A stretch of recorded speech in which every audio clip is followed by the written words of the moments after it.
1979 সালে ইসলামী বিপ্লবের পর থেকে মধ্যপ্রাচ্যে ইরান যুক্তরাষ্ট্রের প্রধান প্রতিপক্ষ হয়ে দাঁড়িয়েছে।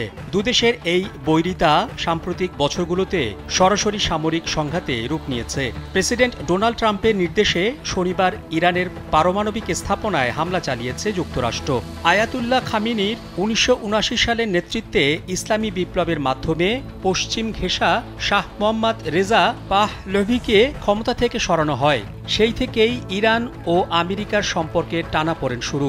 ইরানের পারমাণবিক কর্মসূচি, মধ্যপ্রাচ্যে ইরানের প্রভাব ও যুক্তরাষ্ট্রের রাজনৈতিক হস্তক্ষেপ এসব বিষয় ঘিরে দ্বন্দ্ব বাড়তে থাকে। 1953 সাল থেকে 2025 সালের মধ্যে ইরান ও যুক্তরাষ্ট্রের মধ্যে 14টি বড় ঘটনা ঘটেছে। তৎকালীন ইরানের প্রধানমন্ত্রী মোহাম্মদ মোসাদ্দেক ব্রিটিশদের তেল কোম্পানি জাতীয়করণের উদ্যোগ নেন। এতে ব্রিটেন ও যুক্তরাষ্ট্র ক্ষুব্ধ হয়। পরে সিআইএ ও ব্রিটিশ গোয়েন্দা বাহিনী একত্রে মোসাদ্দেককে সরিয়ে আবার শাহকে ক্ষমতায় বসায়।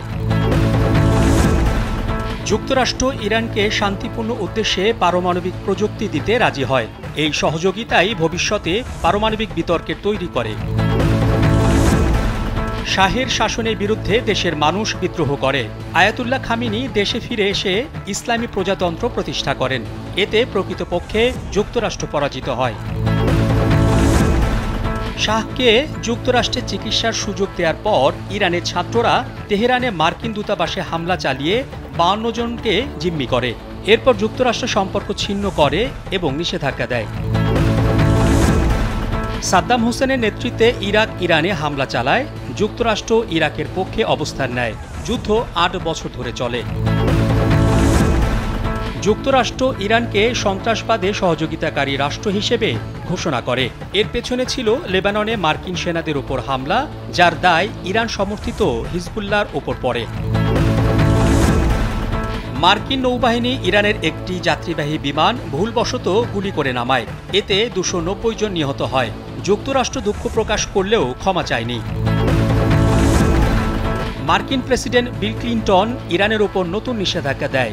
মার্কিন কোম্পানিগুলোকে ইরানের সঙ্গে বাণিজ্য করতে নিষেধ করা হয়। 9/11 হামলার পর প্রেসিডেন্ট জর্জ বুশ ইরানকে এক্সিস অফ ইভিল এর অংশ বলেন। এর ফলে দুদেশের সম্পর্ক আরও খারাপ হয়। ওবামা সরকারের অধীনে দীর্ঘ আলোচনার পর 2015 সালে ইরান পারমাণবিক কর্মসূচি সীমিত করতে রাজি হয়। এর বিনিময়ে নিষেধাজ্ঞা শিথিল করা হয়। প্রেসিডেন্ট ট্রাম্প একতরফাভাবে চুক্তি থেকে সরে আসেন এবং আবার নিষেধাজ্ঞা আরোপ করেন। ইরানও পারমাণবিক কার্যক্রম সীমা ছাড়িয়ে চালাতে শুরু করে। বাগদাদে ড্রোন হামলা চালিয়ে যুক্তরাষ্ট্র ইরানের শীর্ষ জেনারেল সোলেইমানিকে হত্যা করে। ইরান এর প্রতিশোধে ইরাকে মার্কিন ঘাঁটিতে হামলা চালায়। মার্চ মাসে ট্রাম্প ইরানের সর্বোচ্চ নেতা খামেনির কাছে একটি চিঠি পাঠান নতুন চুক্তির জন্য। যদিও ইরান প্রস্তাব প্রত্যাখ্যান করে, তবে পরবর্তীতে ওমান ও ইতালিতে অঘোষিত আলোচনা শুরু হয়।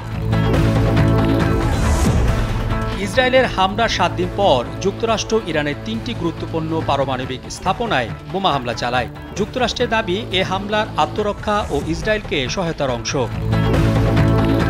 ইরান ও যুক্তরাষ্ট্রের সম্পর্ক বহু জটিল ও দীর্ঘ ইতিহাসে গাঁথা। সাম্প্রতিক ঘটনাগুলো আবারও দেখিয়ে দিচ্ছে এ দ্বন্দ্ব কতটা গভীর এবং কিভাবে এটি বিশ্ব রাজনীতিকে প্রভাবিত করতে পারে।